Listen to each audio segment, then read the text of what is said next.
What's going on, everybody? Welcome to the Word on Woodward presented by Raymond. Empower your purpose with Raymond. Wherever you're watching today, make sure you like, subscribe, and turn on your live notifications so you don't miss a single second of the Word on Woodward, which runs every Tuesday and Thursday from 12 to 2. We've got another jam-packed show planned for you guys. As always, Ken Kale will be joining us shortly for the mailbag, and we've got interviews with Tigers ace Matthew Boyd, Evan Woodbury of MLive, Helene St. James of the Free Press, and FSD's Matt Shepard, and of course a lot more. So let's get right into it and bring in Art Regner. Art, I can't believe it's December 1st, the last month of 2020. We got a fresh few inches of snow out there. I don't know how much you got, but I think I got like 2 to 3 inches. Happy December, Art. I'm excited to be here.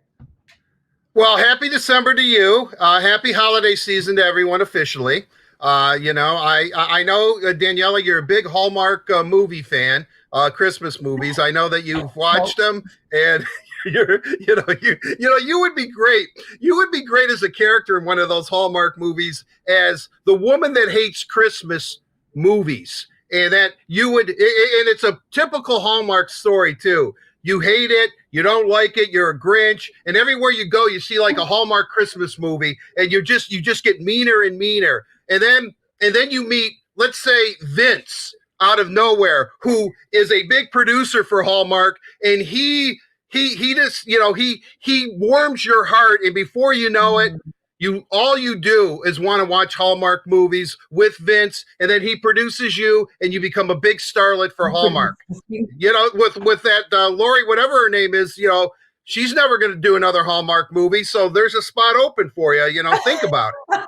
I think you said you wanted to write one, so if you ever actually do this, I'll the one that I want to write. See, I think this would be great. It's a kind of a play on words, and I know you've been there. I think anyone who's from Michigan has been there. I want to write Christmas in Hell, and then parentheses Michigan, because Hell, Michigan is a great place to play. I think that would be a great one, and people would watch that movie. They're easy to write, gingerbread house, ice skating, tree decorating, tree lighting. I mean, they're so formulated, and then there's a misunderstanding. But it's all tied up within 2 hours. Great. They're great. They're absolutely wonderful. You've got it. It sounds like you have this under control. So December, I guess, for Art means movies, but it also means the end of Movember. Art, is this the last day that we're going to see the Get Up? Well, I was thinking if I was traveling to Kansas City anytime soon, I may go in there and try to get a free meal or a free drink or two, pretending I am Andy Reid. But I'm pretty, Mahomes was my idea. I was the one who wanted to draft him. You should have been at the draft table in the war room. They all thought I was nuts. I could lay on some thick stuff, and before you know it, I'm eating, big porterhouse and, drinking, whatever I want, wine, all kinds of stuff, because I'm Andy Reid. But I think probably it is going to come off. It was Movember. I know we talked about it. I did it to show solidarity for men's health issues, and also for guys fighting cancer. I did it in honor of Jamie Samuelson, raise some money, which was good. And, get a colonoscopy. I think I said it correctly. I may not have, but I think you all know what I'm talking about. I mean, it's really weird. 2020 has been a very odd year for all of us. I know that. Several of my friends have had, a little bit of health scares, obviously what happened to Jamie. So I think it's really made me more conscious of myself and my own body and how important it is to take care. And I think it's also given me, and Movember, what I really like about Movember is it is a show of solidarity. I can't tell you, I don't go out that much, but when I do, except for my neighbor telling me I look like Andy Reid, people know that I'm growing this for men's health issues, and they're aware of it, so it's a cool thing. I try to do it every year.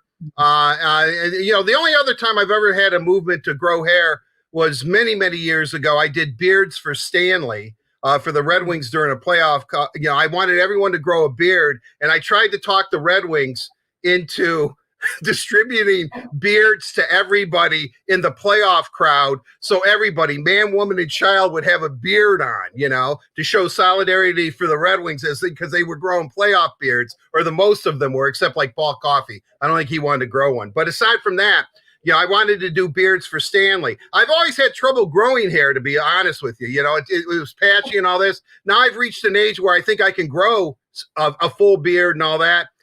And I don't want to, because pretty good.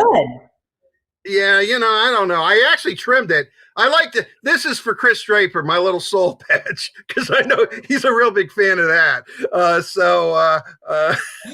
going on with but November's cool. Like different reasons that you have facial hair right now, so they're all good. Right. You have. Right. I don't know. Maybe I'll keep it. I'm not. If I were going to Kansas City, I would definitely keep it. And I got the Patrick Mahone story down. It was all me, Andy Reid. I'm the one who wanted to draft him. Your next Halloween costume, though. I'm going to get you even the face shield that he wears. Oh yeah. That thing is downright frightening. Doesn't it look like if Freddy Krueger had a dad or something? Or Michael Myers, that would be like his get up. I mean, that's pretty menacing, really. You look at it, it's like, geez, Andy, you don't need a mask. Your face is enough, man. That is frightening.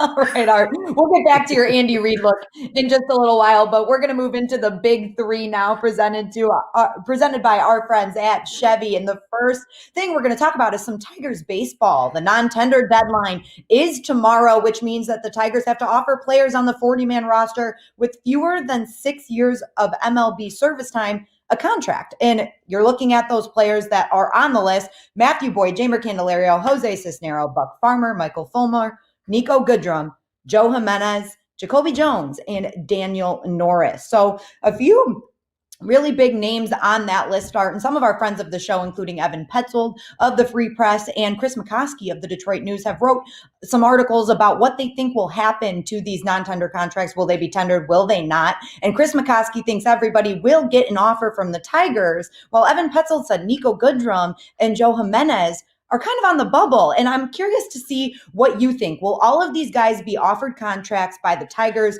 by the deadline tomorrow?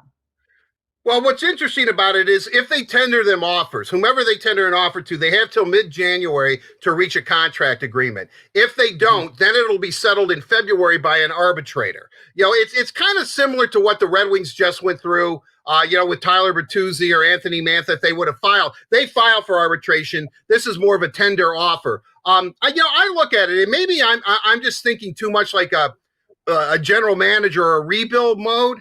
I would qualify all these guys, or tender all these guys, pardon me, to offers, just because I think you could move some of these guys at the trade deadline. Not that I wish they were all Tigers and they were all flourishing, but I think that every one of these players, now granted, they're going to have a pretty good year, you could move for more assets down the road. Much like, what Steve did with Mark Stahl to get that second round draft pick. I'm pretty sure that Al Avila would look at this and say, and you know what? And I'll tell you another thing too. I think a lot of guys are going to be available because of the economics of baseball right now because of COVID-19. So this is going to be interesting to watch. Would I be surprised if a couple of guys like Nico Goodrum or Joe Jimenez? I mean, how far the mighty have fallen. Jimenez was just like the closer of the future for the last several years. We heard about that. I used to hear about it when he was still in the minor leagues. Our good buddy Pat Caputo, you got to watch Jimenez, man. That kid's going to be good.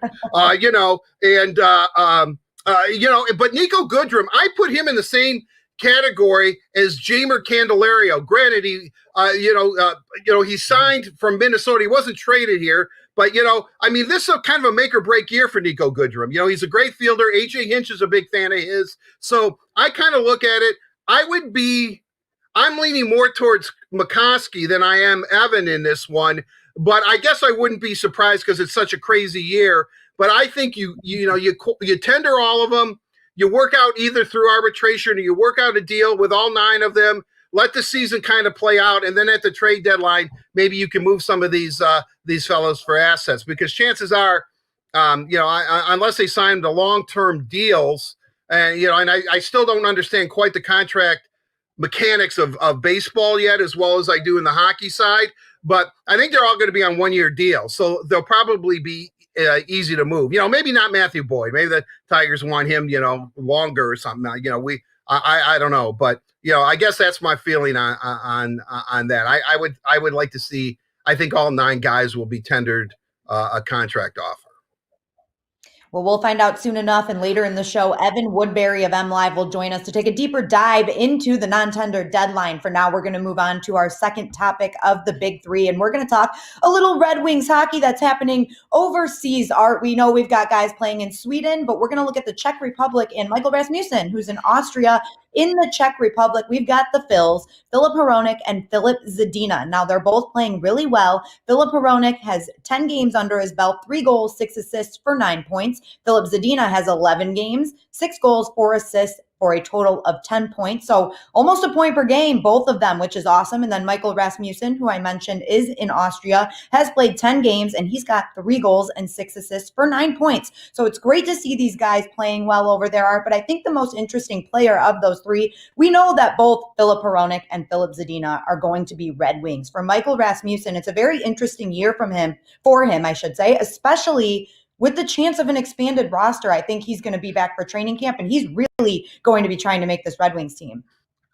Well, right. I think all 3 of these players, Hronek, Filip Zadina, and Michael Rasmussen, whom I call, of course, Plum, they're all coming back to Detroit. They're not in Sweden. They're not going to be there. The guys in Sweden are going to stay there until the Swedish Hockey League season, until their teams are eliminated or win the Swedish Cup or whatever, the hockey championship is called over there. But those 3 are going to come back.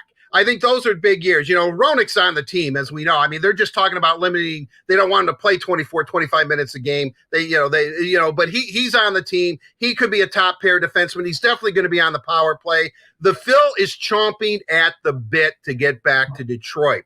When I did a podcast with him several months ago now in the Czech Republic, he was hoping that he could board a plane yesterday and fly over to Detroit and play. I think he's focused. I think he's going to have a big year. And don't count out. And, Michael Rasmussen is one of these players that, through the hockey circles, either you like him or you're like, I'm not so sure about Ras because he's big, 6'6", 235 pounds, maybe not the greatest. He's not a real fleet skater, but his net front presence, what he does in front of the net and his hand-eye coordination, I believe is extraordinary. I believe it's second to none. I think that Ras, who's playing center, I'm glad he's doing well in the Australia over there in Austria.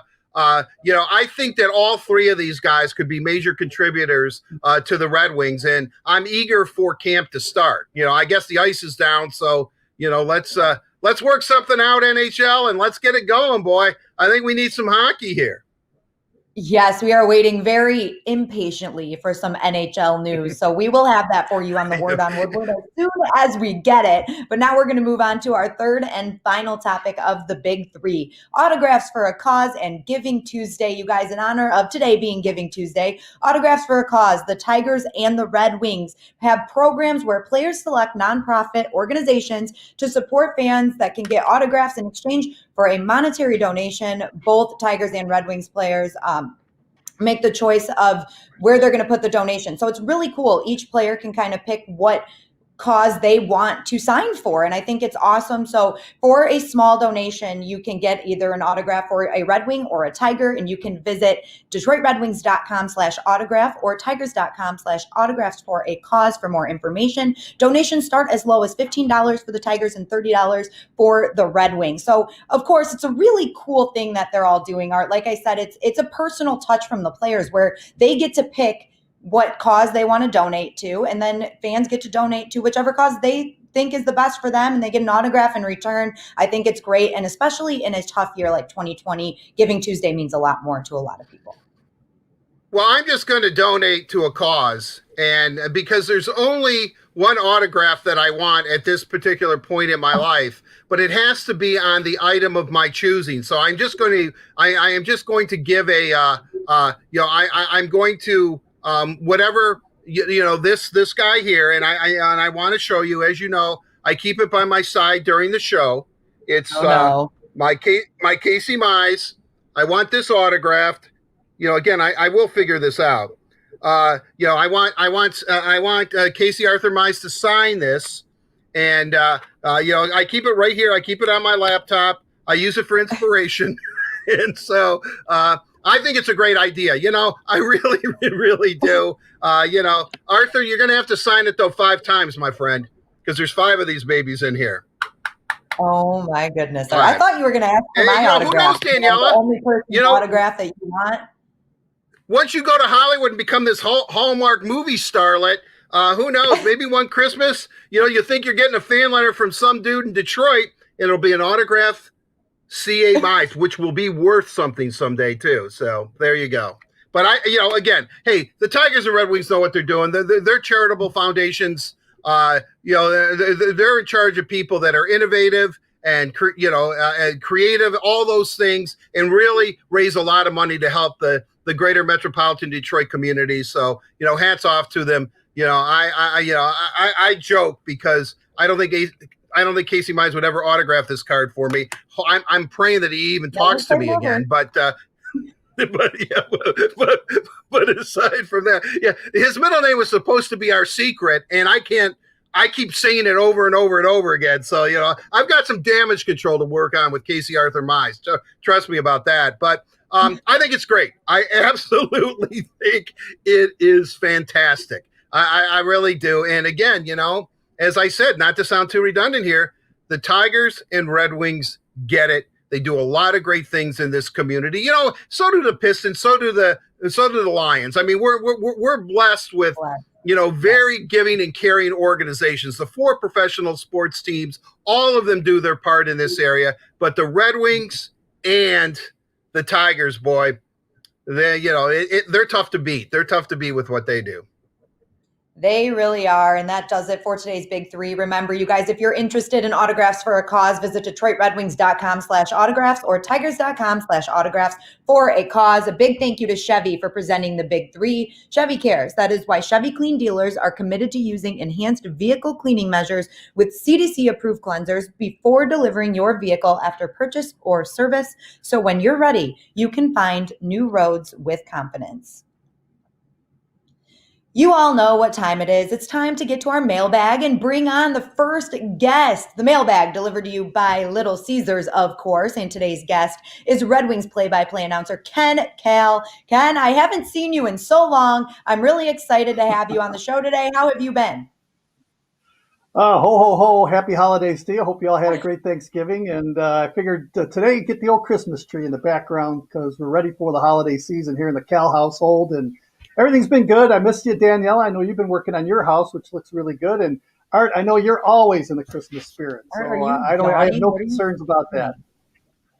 I am almost speechless. It was jaw-dropping. Look at that beautiful setup Ken has in his house. I mean, my gosh, I love the tree there, Ken. I mean, it looks great. You and Darlene, top notch, my friend. Top notch. Looking great. I'm in the Christmas spirit. I'm going to be clean shaven soon.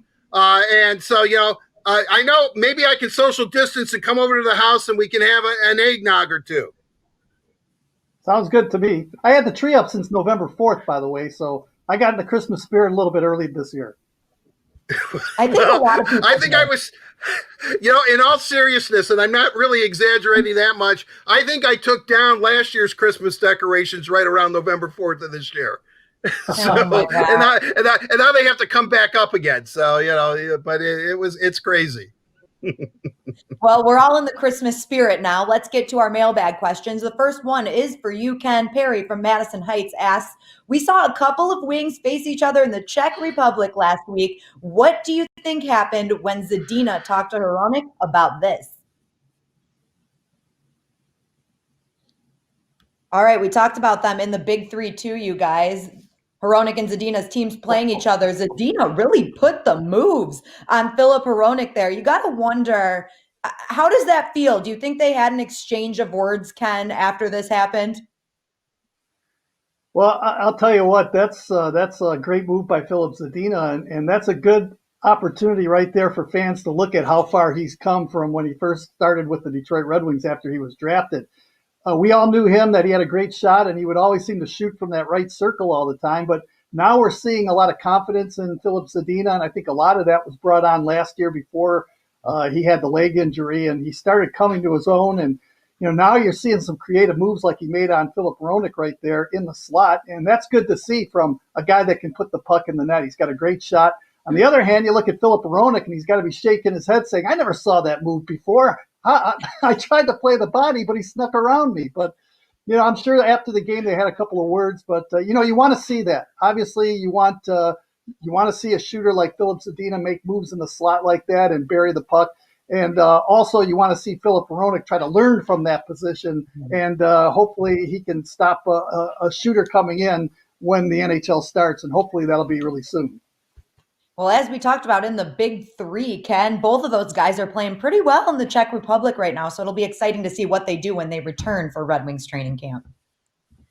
Absolutely. And, we're all excited about a possibility of the new season coming up. I'm a little bit nervous, Art. I know the players, and this is out of the mailbag, obviously, but the players and the owners haven't talked in a while. And, here we are getting in the month of December, and, you just hope that the conversations can start a little bit so that we can get going because, once you start to get going and you have a plan, it's going to take some time for the players to get in shape and have a little training camp. So the later you go with this, the more difficult it becomes. Right. I agree with you. I mean, especially the players that are going to be playing in Canada, because if they're coming from Europe, they're going to have to quarantine for 14 days in Canada before they can do anything. So, and obviously, even though, here in the United States, because of our freedom, we can do virtually whatever we want. So I think what's going to happen is that, we're going to have to wait 14 days anyway. So if you're coming back from Europe and you're an NHL player in the United States, you might as well quarantine for 14 days because that's what they're going to have to do in Canada. And they're all going to start at the same time. Yeah, I don't know. When you hear, things are quiet, maybe that's a good thing. But if they want to get started by January 1st, and, and Helena St. James, we're going to talk to her about this. I think there's two things that we already know. They would like to start January 1st, but time is running out just because the days are running out. We're getting closer and closer and closer to January 1st. I know that ice is in at the Belfour Center right now, so maybe the Red Wings can, start practicing a little bit on their own, unsupervised. But I do think that they're adamant on playing in their own arenas, in their home arenas. I don't really think that they want, maybe they start off in those hub cities and you fly in and out, you play like for 12 days, then you go back home for a while. I know that that's being bandied about. The problem is that nobody really knows what's going to happen just because it has been quiet. I would imagine that eventually, Don Fehr and Gary Bettman, both very smart men, accomplished men, really are going to figure out that we've got to get going. We've got to play. I think cooler heads will prevail, and they'll eventually work something out. Hopefully that's sooner rather than later. But, I'm a little bit worried. I think we're going to have a hockey season. I'm just a little bit worried they may not be starting on January 1st. Like I said earlier, impatiently awaiting some NHL news, and we'll talk about that as we get it, you guys. We're going to move on to the next question, and I want both of you to answer this one. I might even have to give an answer to this because I like it. So Evan from St. Clair Shores, shout out St. Clair Shores, asked, NHL 21 has caused a rift, and we need you guys to settle it. Is it really a hat trick if it includes an empty net goal? Ken, you start us off with this one. Absolutely, it is. A goal is a goal, no matter how you slice it. And even if it's an empty netter, I mean, it's a hat trick. You got two goals and you get one an empty netter. Obviously, it's a goal, so you get the hat trick. It might be a little gift, and gifts are okay around Christmas time, as we all know. But it's got to be a goal. I mean, you can't say, well, you got 3 goals and it wasn't a hat trick. So obviously, I think that if you score the empty net goal, it's got to be considered a hat trick. Art, what do you think? I agree with Ken. Let me ask you, Ken, how many, and you've called hundreds of thousands of games in your illustrious career, dating back when you were probably doing Royal Oak Shrine or somebody high school hockey when you were like 6 years old. How many times have you been ready to call a goal with a wide open net and the guy misses? Like maybe 50% of the time? It's a lot harder than it looks, even though it's a wide open net. So if you can score, I'm with Kenny. If you can score a goal I don't care how, empty net. I don't care if there's like, the whole blue line, the whole defensive core of the Red Wings is standing in the crease. If you can score, it counts. It counts. But I'm really curious, Ken. I would say more times than not, Ken's ready to do his scores. And I will bet you that it's like he shoots it wide, or whatever. He missed the net. How many times have you done that, Kenny? I would say probably a lot. The one I remember was against the Washington Capitals in '98 when I can't think of the guy's name right now, but he had the wide open net. Tikkanen, was that? Was it Tikkanen? That's right. Yeah. He had a wide open net, and I'm thinking the game's over now, and he shot it wide, and then that set up Chris Draper's goal at the end when the Red Wings then took a 2-0 lead. But you're absolutely right about that. I saw he had the wide open net, and I'm thinking there's no way he's going to miss this. I was ready to call it a goal. Thank God he shot it through the goal mouth, and it missed the net. You know who I think of when we talk about empty net goals, and that's why I agree with the both of you. It's a goal, 100%, because I think of Philip Hronek and the I think it was 2 empty net goals that he had last season, where one of them, I think he was at his own net. He shot it down the ice and it landed in the air into the net and got stuck in the back of it. That's really hard to do. Sure is. I remember that goal.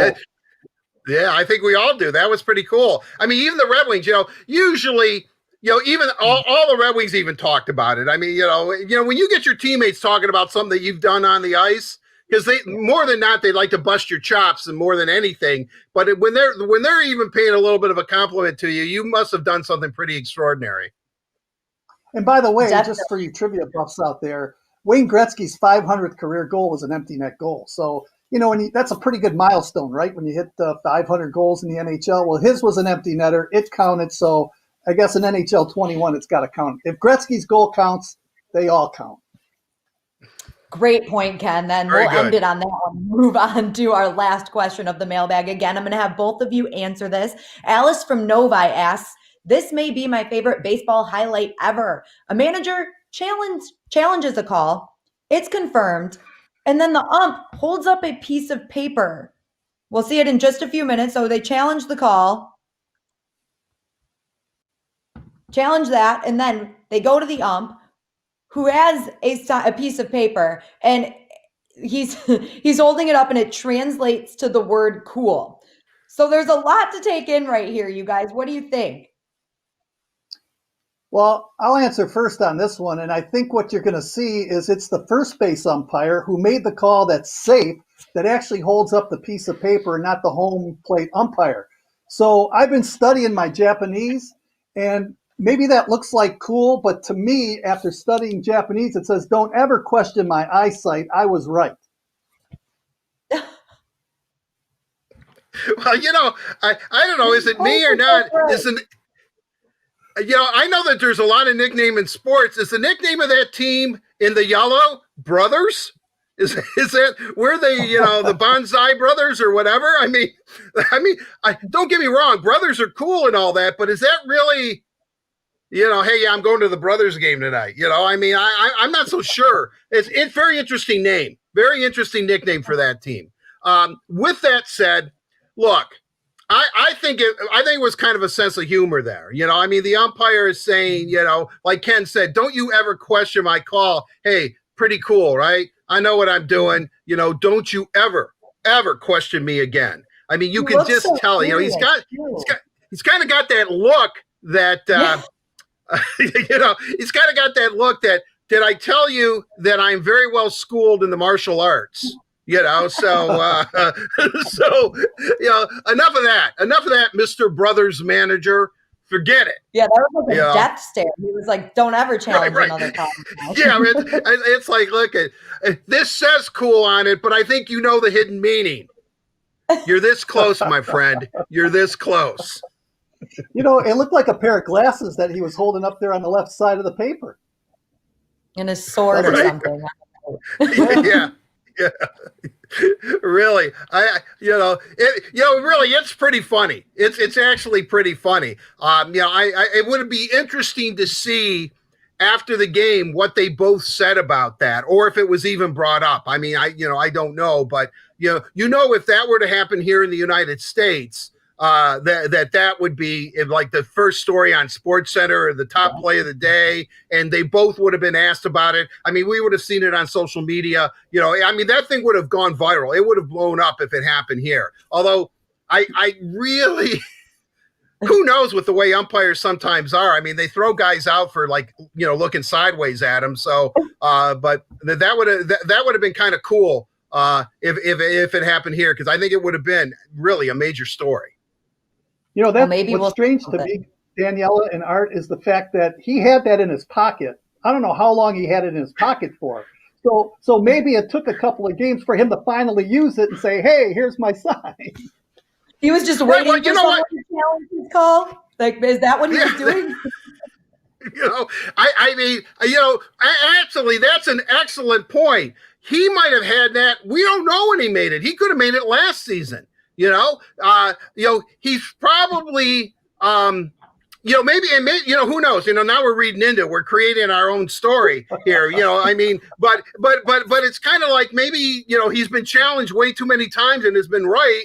And he said, you know what? The next time this happens, I got something in my pocket. I'm going to send a message not only to the Brothers manager, but to everybody in the in my Taiwanese baseball league or whatever. Boom, here, here. This is for all of you, but especially to the Brothers manager.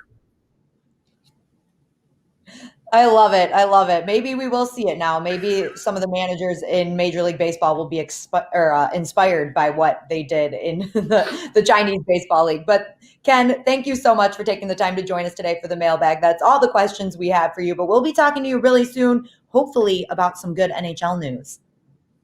Sounds good. Looking forward to it. Have a good day, guys. You too, Ken. Nice tree. A big thank you to Little Caesars for delivering the mailbag. Little Caesars proudly introduces their hot and ready pepperoni cheeser.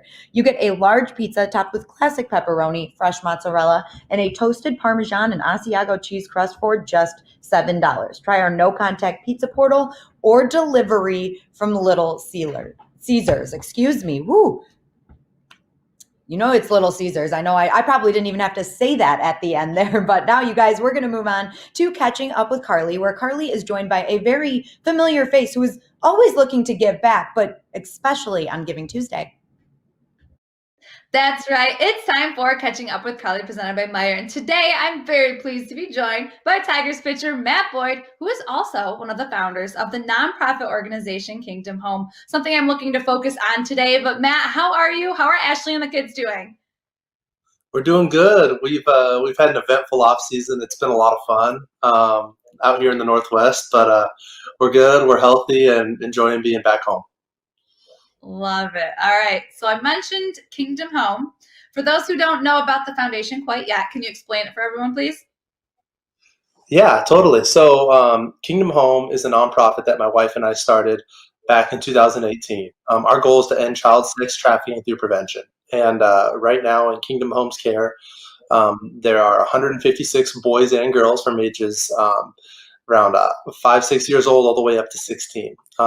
Kingdom Home provides for all their educational, spiritual, physical, and all their needs, and just provides a safe place, an atmosphere where they can thrive, where they can live as children should. And that's, it's a safe place. They're getting, they have their own bed, they get food, getting an education, and where a lot of these children didn't have before. Now they have a family and their brothers and sisters and house mothers and house fathers. So it's pretty cool to see it grow. We're really thankful for all the support that we've had from Michigan and Detroit and around the world. And it's just continues to get better and better each day.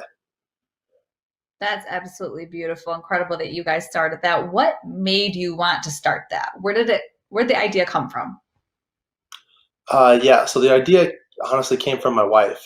She was at Oregon State. She got her degree in political science, and she's always had a heart for social justice. It was at that time when we started dating that she really showed me some of the injustices of the sex trade, not only in America but around the world. So it it was kind of, eye-opening to me how prevalent this was everywhere. So out of college, she got a job with an organization called Remember New. They're much bigger. They're in 16 countries and already have over 100 homes. And the time came for, she felt called to something different. And a few months after, it was actually Remember New that connected us with the first house mother, Dorothy. And from that, we started Kingdom Home, which was at the time just 36 girls. And since then, it's just continued to grow because of just an amazing amount of support that we've had. And it's really, really special. That is absolutely outstanding. So what is it looking like right now? I know COVID hasn't been easy for everyone, and especially in your organization. What difficulties have you guys dealt with, and how have you overcome them? A lot of it has been educational based. It's children not being able to go to school. Everything's happened in the homes, which the homes are it's a big family, when it comes down to it. So luckily everybody's safe. All the children's and house parents are all healthy. No one's come down with anything, so that's been a true blessing. And luckily their secondary school actually started back up this last week. So the older kids are going back to school. So it's been good. In this time, it's been tough for nonprofits, just kind of, around with so many people kind of being out of work and whatnot. So, luckily, where things have kind of lacked, the other areas have thrived. So we're very blessed in, that we haven't had to change any operational things, and everything is going, as it's supposed to. The only thing actually really the toughest part was that we started construction on our first home, and that was delayed significantly. We were hoping to start at the beginning of last year, but construction started within the last month. So that was exciting, a little delayed, but it's still happening. So that's the great news. Wow, congratulations on that. This is just very impactful. And I understand, though, that you have a couple of virtual events going on for Giving Tuesday. How can people get involved, and what can they expect? Yeah, so tomorrow's Giving Tuesday, and we're hosting just an Instagram, Facebook Live event on Kingdom Home's account as well as my own. And we're going to have some fun giveaways. It's just going to be a Q&A, really just showing, just getting to talk about Kingdom Home, getting to talk about where we are as an organization, how we're moving forward, everything that came with this last year. And obviously I'll be taking any sort of question, whether it's Kingdom Home related or baseball related. And we have some fun giveaways from some cool partners like Igloo and Duke Cannon, and got some memorabilia to give away. So it's exciting.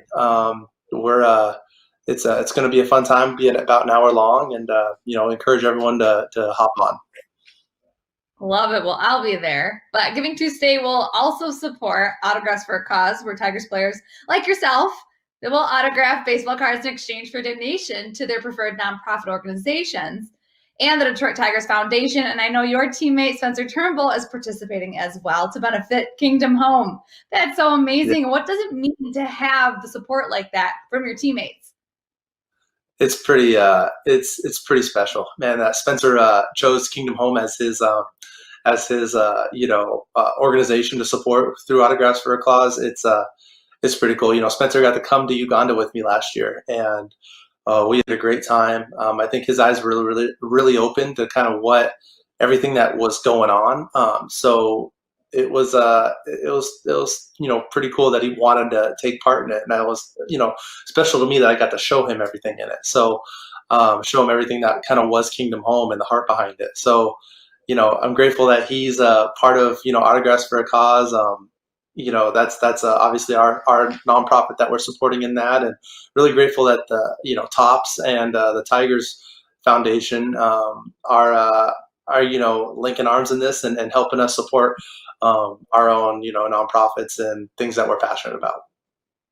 Yes, absolutely. And outside of Autographs for a Cause and heading over to the Kingdom Home Instagram, how else can people get involved and support Kingdom Home? Yeah, you can visit our website, kingdomhome.org, and on there you can see multiple ways of, ways to link arms with us, whether it's, through like a donation, a one-time donation. We have a few different projects like there on there, one of which is raising money for vans because the secondary school for the children is now 6 miles away. Primary school is right across the street, but we need a way to safely transport the children down to secondary school. So we're raising money for a couple of vans. Another thing on there is just everything that comes with moving costs. Right now, the children are at 4 different homes that we're renting. We've bought land. We started construction on the land. Obviously, moving everything from the homes to the new land is going to incur quite an additional cost. So we're raising money for that as well. And then the last way that you can kind of partner with us in there and link arms is through partner child sponsorship. So you can actually have more of a relationship with a child where you can sponsor them at anywhere from $20 to $150 a month, which provides for all of their needs. And it's pretty cool. You can exchange letters and choose a child that you're wishing to support. Spiritually, physically, spiritually, educationally, in all those ways. So it's really exciting. And there's also always looking for volunteers. Anyone that wants to link arms with us and go forward in this and donate their time. So that's the other ways. Kingdomhome.org. Awesome. It's so beautiful to think about supporting these children. And you know what I was thinking about also? It would be a really great gift to give to someone to sponsor a child and donate in their name. Good thinking, totally. right? That's a great thing. I like that. Yeah.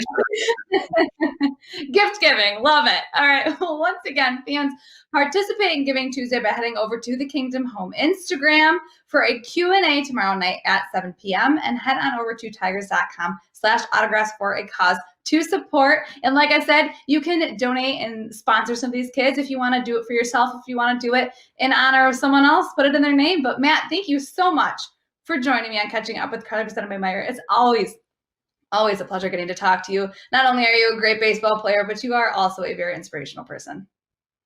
Oh, thank you, Carly. Thank you for having me on. Always enjoy the time. Thank you so much, Matt. Daniela, back to you. Thank you, Carly. And just a heads up to everybody, Carly did speak with Matt yesterday. So the Instagram Live that's happening tonight at 7 p.m. on Kingdom Home's Instagram. Make sure you're tuning in tonight at 7 p.m. And of course, Autographs for a Cause is going all day long until 11:59 p.m. tonight. You can visit the Red Wings and the Tigers websites for more information. Now we're going to bring Carly back in for Bet You Didn't Know, presented by Points Bet Sportsbook. And today, we hope that in the next couple of weeks, we're going to know when our Red Wings will be back on the ice for training camp. So we're going to talk about some storylines that we'll be watching heading in to the Red Wings new season. So Art, what are you keeping your eye on as we approach the new Red Wings season? Well, I think there's going to be a lot of jobs open. Steve has said that. However, there's one job that is going to be sealed, so to speak, and that's going to be the captain of the Red Wings. And, we know the Red Wings are an Original Six franchise. We know that they've had some illustrious captains over the years. You can go back to, obviously Gordie Howe wore the C, Alex Del Vecchio. When I first became a hockey fan, he was like the Red Wings' longtime captain, almost rivaled Steve. And then we look at the last 3 captains that the Red Wings have had. Obviously, Henrik Zetterberg, I think a future Hall of Famer. That'll be an issue that I'm sure we'll debate a lot here on the Word on Woodward as his induction gets closer and closer, whether or not he's a Hall of Famer or not. I've already had discussions about that. Of course, Nick, who's an immortal of the game, and Steve, who is also an immortal of the game. I mean, so there's been some really heavy hitters, legends, and as I like to call them, immortals of the game that have worn the C. So when I'm thinking about it, I'm looking at the last couple of years where the Red Wings have not had guys that have worn the C. And Steve has made it clear that he's going to name a captain this upcoming season. I would imagine once everything is settled and they have a start date and when the Red Wings start training again, whether or not they get the extra week or so because they were one of the 7 teams that didn't qualify, I think they're going to name a captain before all that begins. I think it'd be a great way. I have no inside information, number one, but I think that'd be a great way to kick off the season is to have this unveiling of the next captain. Now, I always thought that over the last couple of years, there were two guys who really stood out as far as maturity level, coming out and speaking and taking accountability for the performance of the team in their own game. One was Justin Abdicator, and I think you both know that. Justin was had miserable years the last couple of years as a Red Wing, yet he always took accountability. He wore an A for a reason. He was a true leader. But the one guy that really does, and I wish him nothing but the best to Justin Abdicator, and hopefully he catches on with the team. But without question, the guy that is going to wear this C, should wear this C, has earned to wear the C is Dylan Larkin. And the reason it's Dylan Larkin is for a number of reasons. I mean, imagine the pressure of being born and raised in the greater metropolitan Detroit area, going then, to the development program in Ann Arbor, and then stepping right into the University of Michigan, where you were dominant as a true freshman, getting drafted as you're entering the University of Michigan as a freshman, 15th overall, number one pick by your hometown team, and then making the Red Wings at 19. He's played in the minors, but it was a brief, almost playoff stint with Grand Rapids after Michigan's season was concluded. He left college, joined the Griffins, and the next year he's a Red Wing, and he's been a Red Wing ever since. Now, the reason why it's very, very important and why Dylan has earned it and deserves it is because he's wise beyond his years. He leads that team. He's their best overall player. There's no question. And he talks to the media. He's thoughtful. He does community things. Look, I'll tell you one of the biggest regrets, and this sounds crazy, but every summer, and Carly, I know you've been there too, we go to the Lakeland Ice Arena where his hockey school is. And he's with all those little kids, and he's got his two cousins and his brother. I call them the four knuckleheads. They're out there leading it. I do podcasts with them. But you can tell they give back and they care not only about their community and that ice rink. That ice rink is where they all grew up and where they learned how to play hockey. So they're very loyal to it. But that's that loyalty and that love and affection that he has, and that's a direct result of his parents. His parents are two fine and decent people, and they've instilled not only a good work ethic, but they've instilled a sense of community and spirit for Detroit. Even though neither one of his parents is from here, but they both have embraced this community. They've passed it on to both of their sons, and I just think that Dylan steps into the role. He understands it. He's emotionally ready for it.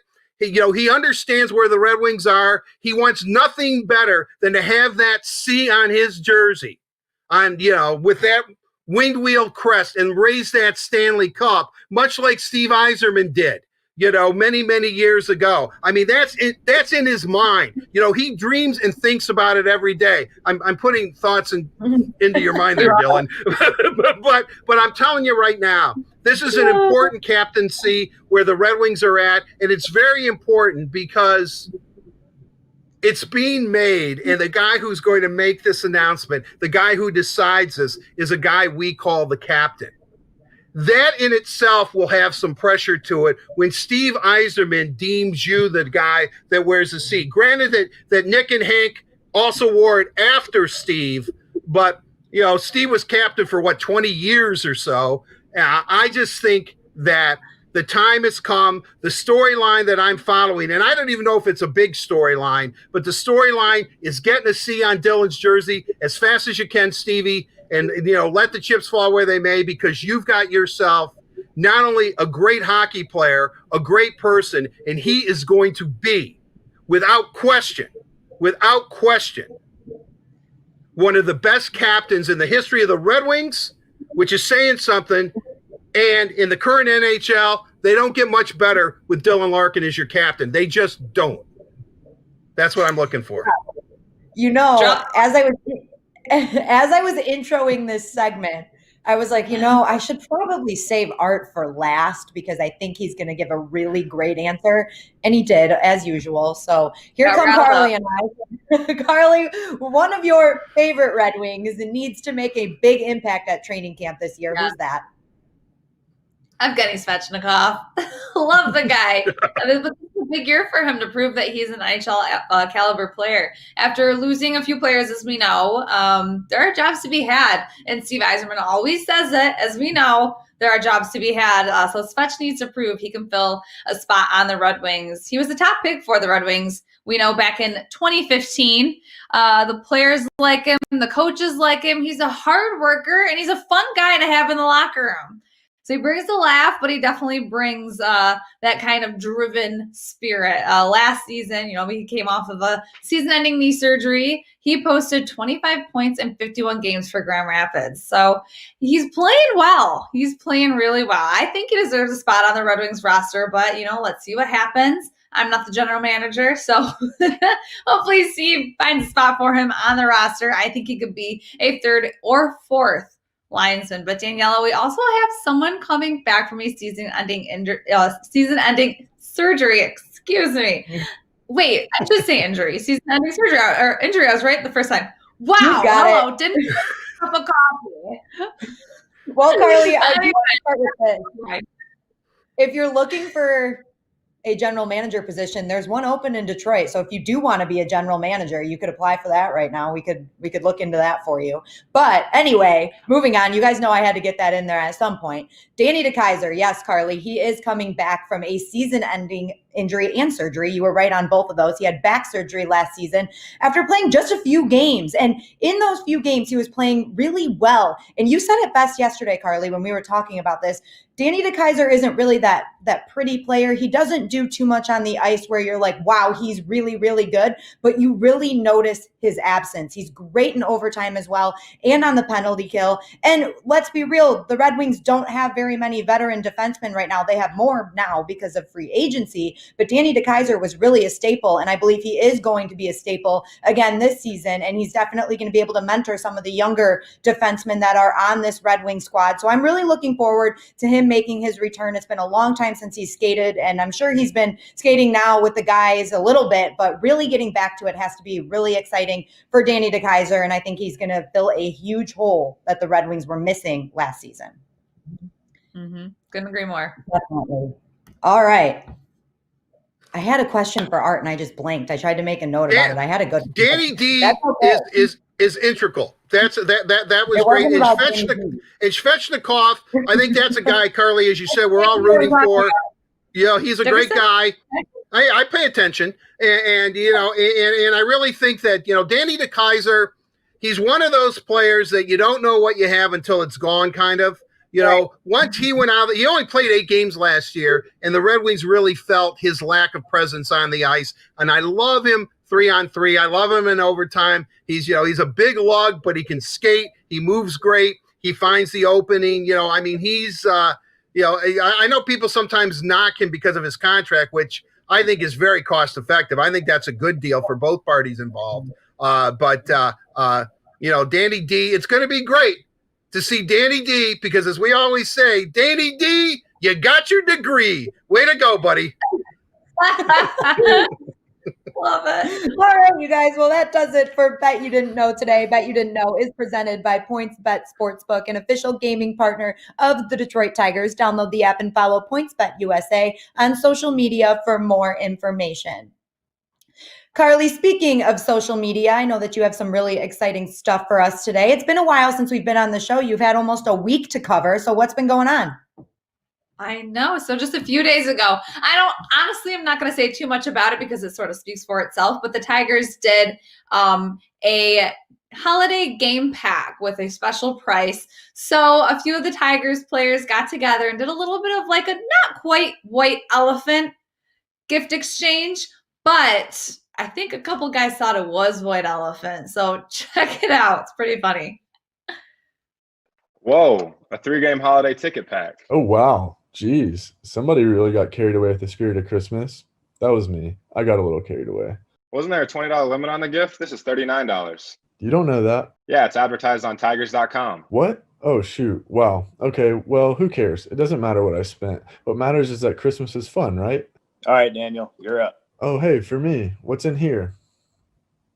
Oh, come on. I knitted it for you. An oven mitt? Okay. All right. So bad it's good. You love to see the guys acting. But just to clarify, that holiday packet is no longer available if you missed out from your Black Friday and Cyber Monday deals. But of course, you guys know you can still buy tickets in different packages. Moving on to the Detroit Red Wings, as we know, the reverse retro jerseys were released and they're available today. And guess who got it? None other than Uncle Joey. So let's see what he has to say about the RR jerseys. Cool, so cool. I am going to be playing some pond hockey this winter wearing this, and I'm even going to wear my Joey Kosher Foundation hat. So let's hit the ice. That's where my stick would be. A beaut, love a good whiteout, and I'm kind of disappointed though that he didn't do the cut it out in the reverse retro jersey. Maybe just because I'm a 90s kid, but hey, looks good on Dave. I'm looking forward to getting one and wearing it. But Daniela, how about you? I dig the white. I want to try one of those on too. I like them. I know that a lot of people we're like, oh, why didn't we get like the cool, some of the other teams got some really sweet throwbacks, but those are so classic. And we talk about the Red Wings jersey a lot, that it is so classic. It's got the red and white, and it's been the same for how long? So appreciate it, people. We've got some great hockey jerseys here. If it broke, don't fix it. You know what I mean? But in the meantime, you guys have questions and comments, and we'll answer them on a later Let's Socialize. Thank you, Carly. That's right, you guys. Make sure you're using the hashtag Word on Woodward. Carly will be looking for your thoughts, comments, and questions. And now we are going to get in to Brush Street Beat. But after Brush Street Beat, I'll let you guys know what's coming up later in the show as well, too. We've got Elaine St. James of the Detroit Free Press joining us to talk some Red Wings hockey, of course, and Art, which I think I heard him giggle at that one, is going to be joined by Matt Shepard for the headliner later. And, of course, we'll catch up with Shep and talk some Tigers baseball. But now we're going to get in the Brush Street Beat presented by our friends at McLaren. And today's guest is Evan Woodbury of MLive. Evan, it's always great to have you on the show. Good to see you. How you been? I'm doing great. How are you? I'm doing all right. We're talking about getting in the holiday spirit. It's December 1st now, which is really hard to believe. So we've been talking about Hallmark movies. We've been talking about Christmas trees. So I hope you're in the holiday spirit as well. About as much as can be. I think everybody's happy. This is month number 12, and we can pretty soon turn the page on 2020 and move on to 2021. Definitely. We're all excited about that. And of course, we're looking forward to the next Tigers season as well. And the next deadline for them would be the non-tender deadline, which is tomorrow. And yesterday, you wrote an article that said in a normal year, you believe all of these players would receive an offer for the Tigers. And we know very well, like you just said, it hasn't been a normal year. It's not a normal year. So how will this affect the Tigers' decision along with the MLB as a whole? Well, I'm still, my official prediction is that they're going to bring back all 9, but I don't have the same kind of certainty that I would have if this were a normal year. I think there's a lot of unknowns, not just for the Tigers, but around the league. And I think the perception is that there are going to be a ton of non-tenders flooding the market this week. The free agent market is going to grow, and it's just going to be in kind of an unconventional year in that sense. But if you look at all 9 of those guys, you can envision all 9 of them obviously with a role on the team, even if some of those roles are uncertain right now. But you can certainly envision all 9 of them with a role on the team, and none of them are going to be prohibitively expensive. The most expensive in the bunch probably end up being Matthew Boyd. He's a guy who had some shaky starts last season, but I think would be absolutely stunning if the Tigers non-tendered him. Really, it's kind of an indication of where teams are from a financial standpoint. You look at the Cleveland Indians; they've been either non-tendering or DFAing or trading any guy that in an effort to kind of pare down the payroll. The Tigers have not done that to this point, and I think this will be kind of the first clue about how they plan to embark on this offseason. If they bring back all 9 guys, like I think they probably will, it's probably an indication that they're not going to be in any kind of massive payroll slashing mode like some other teams might be. But it's also an indication that around the league, if we see some unexpected guys hit the market at the non-tender deadline, those are some of the guys that the Tigers might be interested in. Last year, people forget, Jonathan Scope was not a traditional free agent. He had been non-tendered by the Minnesota Twins. He kind of bounced onto the free agent market unexpectedly late in the process. The Tigers snapped him up. So there could be other guys like that come onto the market this week that the Tigers take a hard look at, because the non-tendered guys tend to be a little bit younger than the traditional free agents because they haven't accumulated enough service time yet.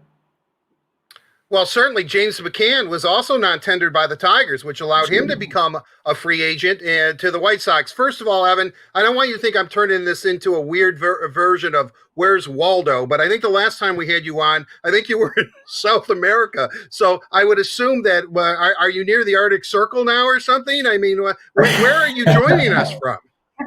Actually, I got back from vacation just yesterday, so I've been catching up kind of on the stuff that I missed. Fortunately, not a whole lot happened, as it turned out. But I know I was in Colombia for my vacation in beautiful Cartagena, Cali, Medellin.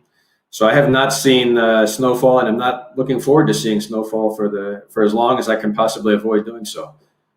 Well, it's great to have you back here in the United States, and I'm curious, and maybe I'm thinking too much about like maybe a general manager or what you could do. I mean, you're right. First of all, there's no salary cap in baseball, so even though I'm sure the Tigers have a budget that they want to stay in, but I look at these 9 players. Depending, and it's a bit of a risk, but depending on the season they have, couldn't these be guys that you could move some at the trade deadline and maybe acquire more assets? I mean, I don't know why they wouldn't tender these 9 guys. Right. I think you're absolutely right. And I think even if you're not optimistic about some of those guys having, a bounce back season or what have you, I think you still take the chance of coming through with an offer in the hope that you can flip them later on down the line.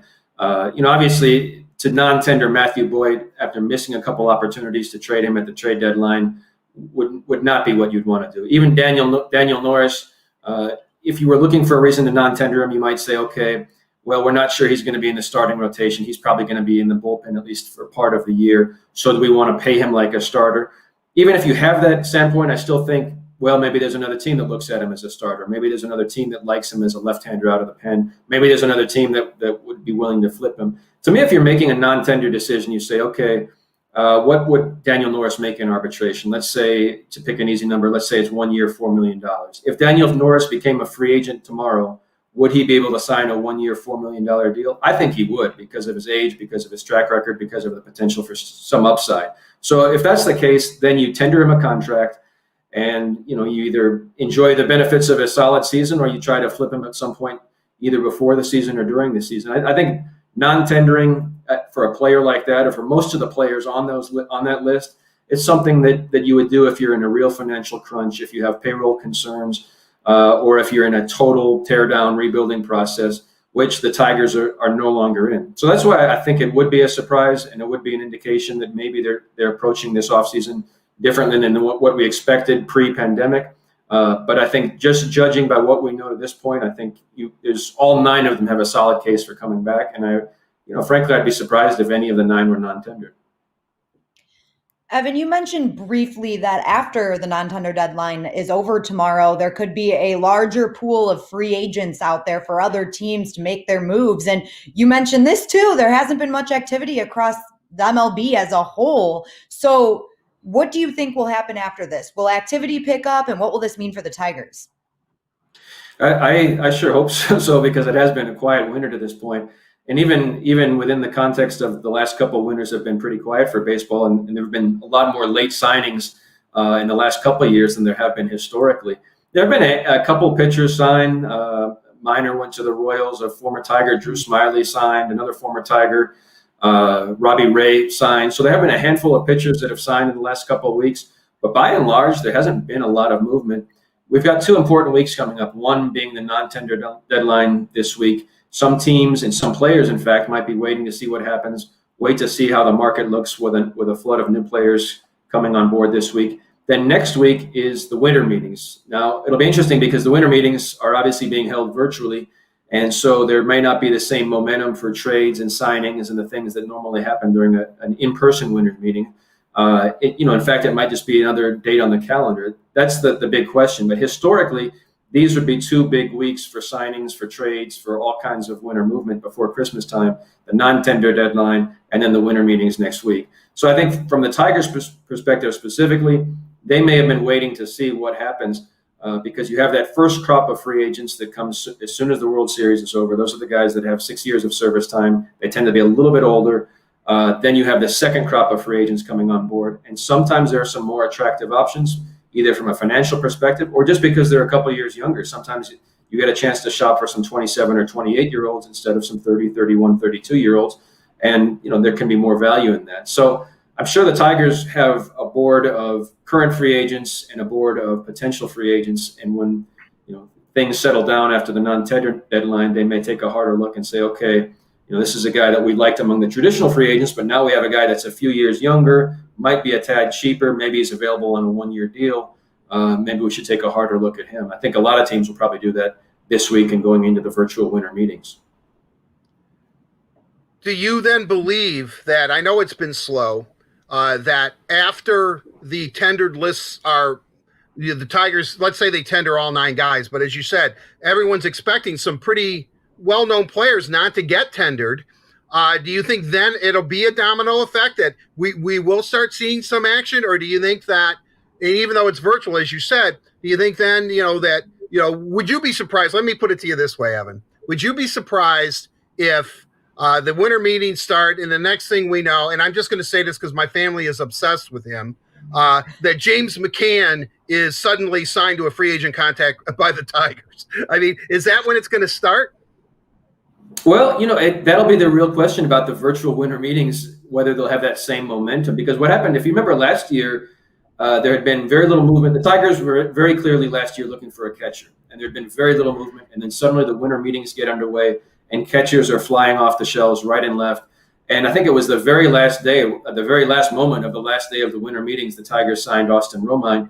And it had gotten to the point where the Tigers had to make a move because the amount of viable catchers was falling pretty quickly. So sometimes there can be, that trickle-down effect where one team makes a move, a second team makes a move, and then suddenly the teams that need a player at a particular position, they have to act or else they're going to run out of viable players. So that could potentially happen. The question is, in a virtual context, is it going to have the same momentum as in a real-life one?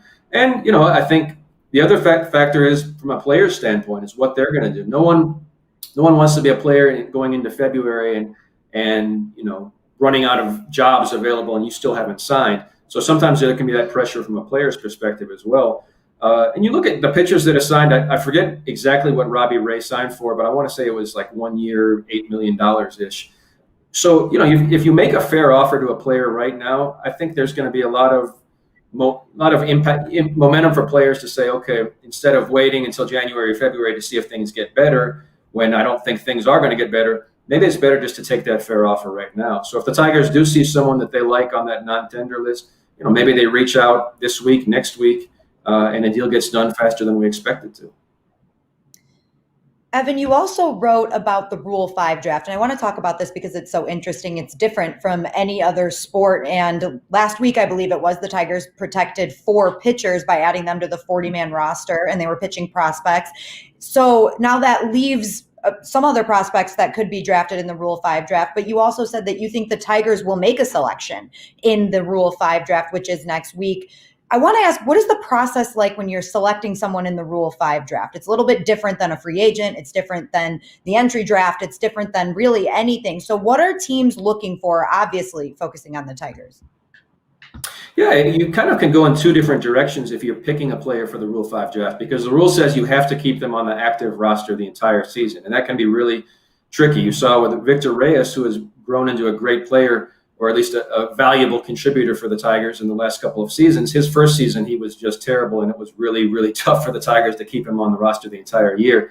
And in fact, the subsequent year, they drafted a pitcher named Reyes Garrett, who they could not keep on the roster the entire year just because, things were not going pretty with his roll out of the bullpen, and they could not justify keeping him on the roster. So that's the tough part. You either need to pick a guy that has a real high ceiling, a prospect that's maybe a bit younger but has a high ceiling. Maybe he's not ready for the big leagues right now, but you're going to stash him on the roster and do your best. Or you can take a guy that you think can make an impact immediately. Sometimes that's a reliever, maybe a guy that throws in the upper 90s, maybe hasn't gotten things all figured out, but you say, hey, if we can get him with the right pitching coach, we can tweak a few things. Maybe he can become a valuable role player right now and something greater going on down the line. So you do have two kind of strategies as you go into that. I think when you were in the rebuilding mode, you look more for the high ceiling guys, the guys that maybe are going to struggle this year but are going to be good in 2 or 3 or 4 years. But as you come closer to contention, if you are going to select a Rule 5 player, you look more for a guy that can benefit in some way in this actual season. So, I mean, it's kind of a weird baseball rule that mainly exists so that teams with good farm systems can't hoard all their prospects in the minor leagues. They have to bring them on the roster, or another team can take them. That was the origin of the rule. And it still works that way because it does prompt teams to look at the farm system and say, okay, we want to protect this guy and this guy and this guy. We have to put them on the roster if we want to do that. And that's exactly what the Tigers did last week or a couple of weeks ago, and that's what teams around the league did.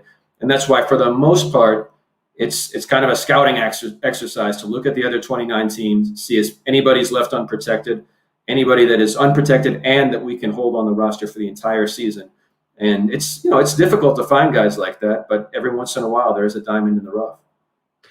My final question, Evan, is, it's interesting. I like the Rule 5. I know the Tigers have used it, and I don't know if this is the season or maybe next season, because the Tigers minor league system, as we all know, is moving up the charts here, that eventually they can't keep everybody. You just explained the rule beautifully. Do they lose somebody this year, or will they lose somebody next year? Because I think it's a sign of progress if guys are taking guys in the Rule 5 draft that are Tiger prospects, meaning that maybe the Tigers have arrived as an organization.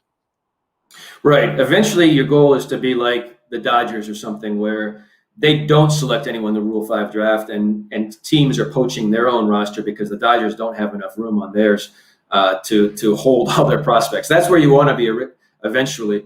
And there's no guarantee the Tigers will select someone this year. I just think it's likely. But that's, absolutely, that's where you want to be.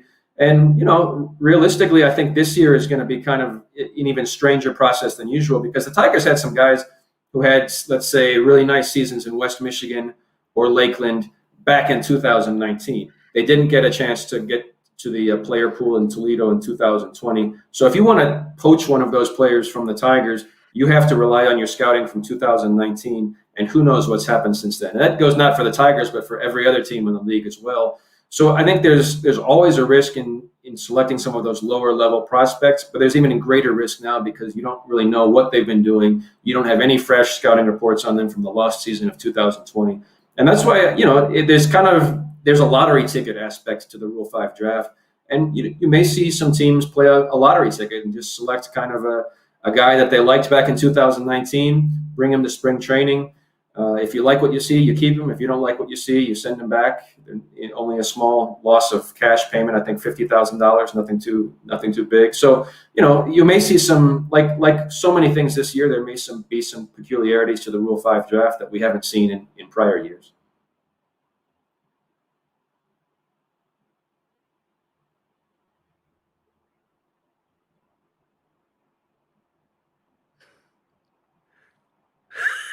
Just Thank when you, I thought Evan. I was doing good at not muting myself, I did it again. Anyway, I thought I had lost sound for a second. I got to give Evan credit because he, like the true pro that he is, he just rolled with it, man. It was like, good job there, Evan. Art knows I'll catch on eventually. Evan, you did a great job. Art knows I'll realize that I'm muted eventually, and I'll figure it out. But I was just saying thank you for joining us, Evan. It's always great to chat with you. When I used to do TV, they just said stare at the camera until they say out, and so that's what I was going to do. Really? Well, you did a great job. The whole segment was great, but right at the end, that was kind of like the icing on the cake. Way to go, Evan. All right. Thank you, guys. Thank you, Evan. And a big thank you to McLaren Healthcare for presenting Breast Street Beat right here on The Word on Woodward. You guys, we still have a few guests for you on today's show. Art will be joined by Matt Shepard for the headliner in just a little bit. But right now, we're going to talk some Red Wings hockey as we await some NHL news. It's time for Downtown Hockey Town, presented by Labatt Blue Light, and today's guest is a Word on Woodward returning guest, Helena St. James of the Detroit Free Press. Helena, it's great to see you. I'm so happy you were able to join us again today. Thank you. I wish we had a schedule and a season to be talking about, but tick-tock on the clock. Yeah, you've got that right, Helena. It was a quiet weekend in the NHL. We know that the NHL and the NHLPA are working diligently to come to an agreement for return to play part 2, I guess we'll call it. So how are you feeling right now about where they're at and where they're headed?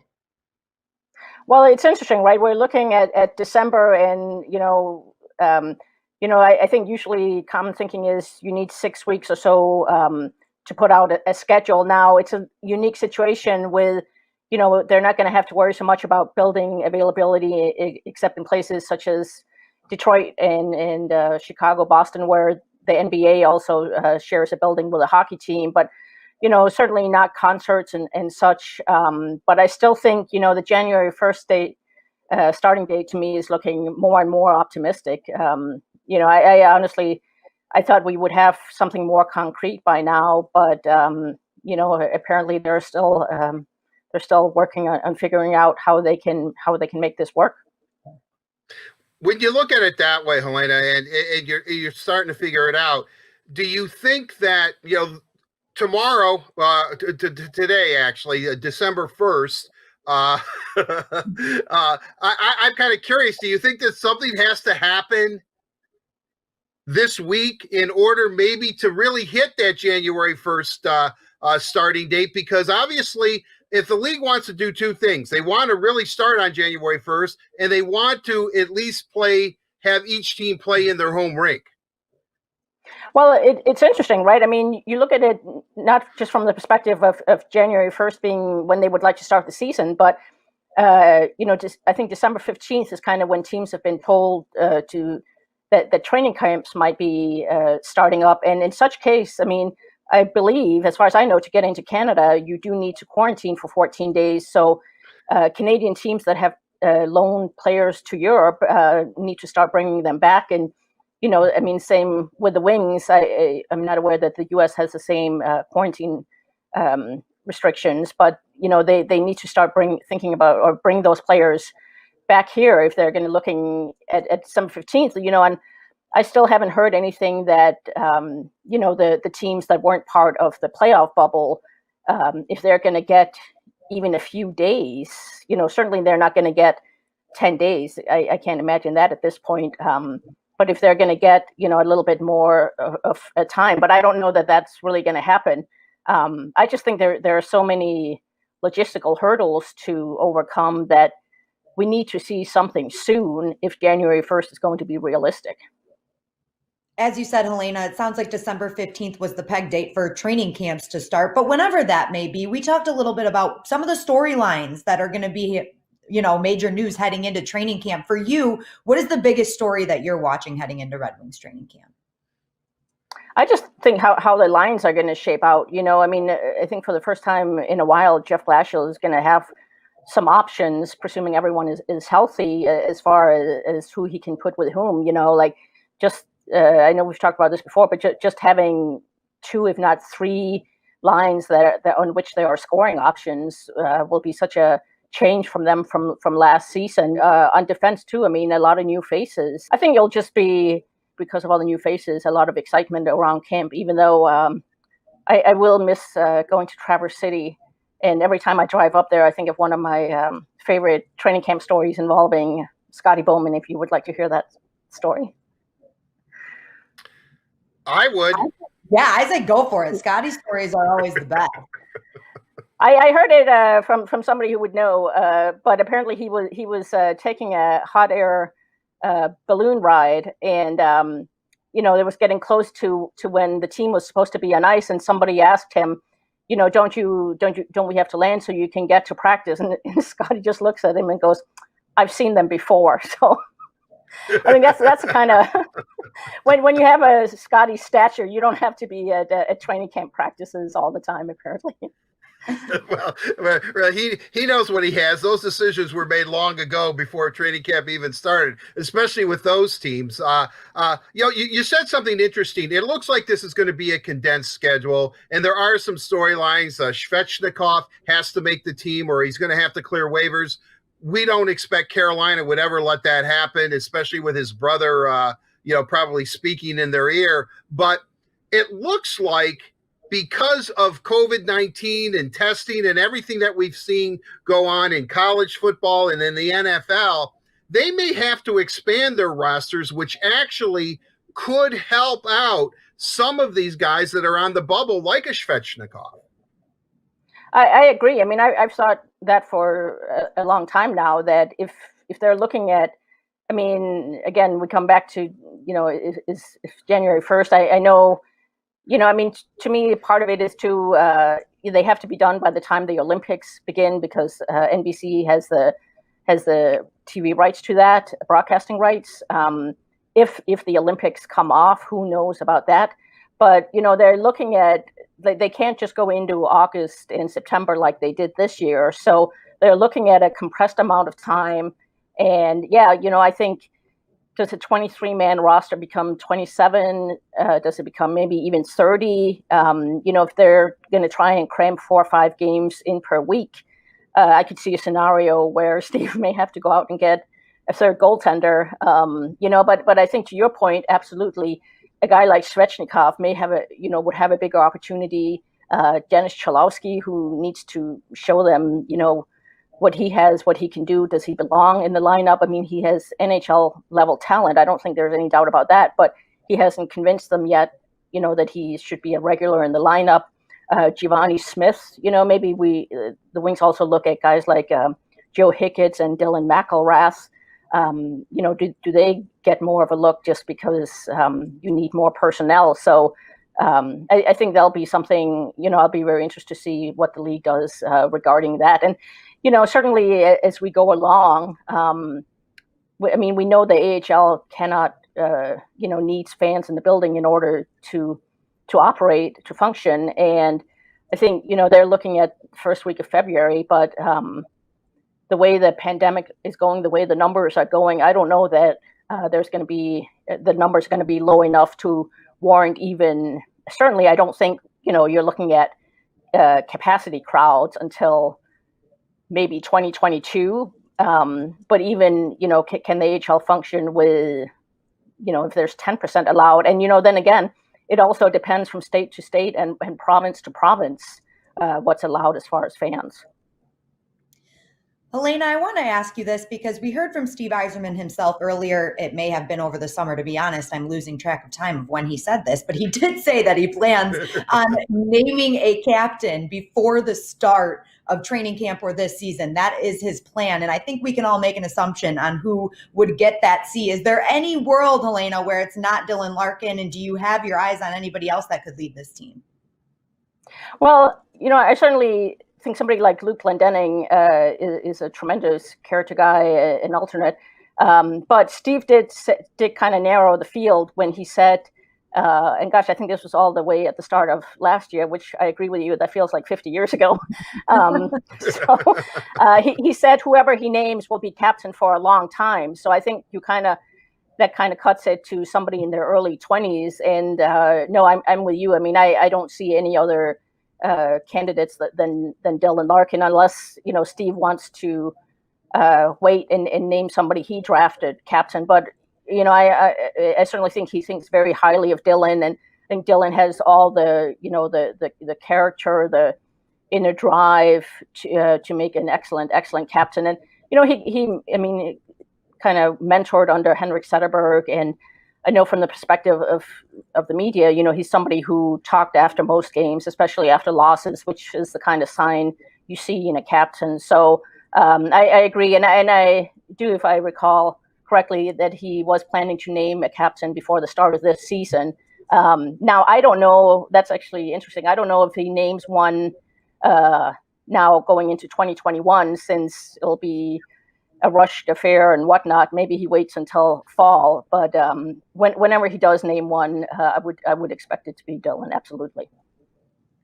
Yeah, I would assume it would be Dylan too, but Captain Mo Sider doesn't sound bad either. I mean and that is somebody he drafted. I mean, Steve's going to kind of turn the screw there if he names Mo. Just to everybody who thought he was crazy when he drafted him 6th overall there in Vancouver. When you look at it, you wrote a real interesting article about when this team is going to compete again. And I know we're kind of running out of time here, but we're in such uncharted territory. I hate to sound cliche-ish here, but realistically, when do you think we're going to start seeing them turn the corner a little bit and be that competitive team that Steve definitely will make them into? Yeah, I think, we're looking at least 2-3 years, if not more, down the road. I mean, the goaltending situation, I know they're set for this season with Bernie and Greiss, and Greiss has a second year, but I mean, who is their goaltender of the future? They don't really have a definitive one right now. A few years back it was Peter Mrazek, but that really didn't work out to the way they had thought. So I think as far as him drafting, I think you're going to have a very good defense core in a few years, and he's stocking up on forwards. But I think until you have a goaltender that you can really look at and somebody who's going to be with the team for a long time and is a genuine number one guy, I just think and then you have to look at the other teams. I mean, let's presuming it's a normal season again next fall with the other teams in their conference. Are they one of the 8 best teams? Are they going to make the playoffs? I just think that that's still several years away. And it's interesting. I think Steve certainly made some changes that are going to make next season's team a good deal more competitive. But I think he'd be the first to remind you that, it took him 14 years as a player to win his first Stanley Cup. And, if you saw my article in Sunday's Free Press, how many times he spent crying in the back room of the Joe till 3-4 in the morning over all the disappointments,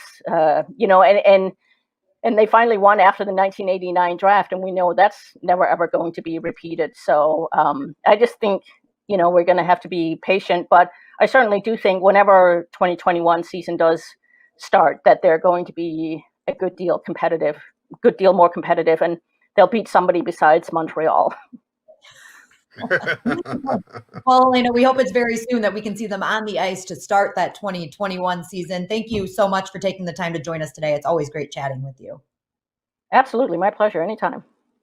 And a big thank you to Labatt Blue Light for presenting Downtown Hockey Town. Labatt Blue Light, refreshing Canadian Pilsner. Visit your local retailer when safe to pick up some Labatt Blue Light. Another thank you to Helena for joining us to talk some Red Wings hockey. And now I'm going to toss it over to Art Regner, who's joined by one of our favorite Word on Woodward guests. Well, that's absolutely correct. It is time for the headliner presented by Miller Lite, and a man that I've known forever, longer maybe than I care to admit. Not really, because he's such a good friend. He's my buddy. I love the guy. He's the voice of the Tigers for Fox Sports Detroit. We know him. We love him. He's wearing kind of a battered cap because he's a very serious young man. It is Matt Shepard. Matt, thanks for joining us. What happened? You put it on a bad rent cycle or something? That cap? It's seen better days. I bought it like this. It's supposed to be that way. It's supposed to give you that gruff look, but maybe it's not working for me today. By the way, did you see how nice Daniela's room is decorated Christmassy? Oh, yeah. And you got nothing but hockey stuff. She's got nice stockings in the background, but I hope you and Michelle had a great Thanksgiving, Art. Well, we did. I've got a Brian Eno box set and a couple of classic literature books on top of that. Some classical CDs, the Beatles, of course, the Cat Castle.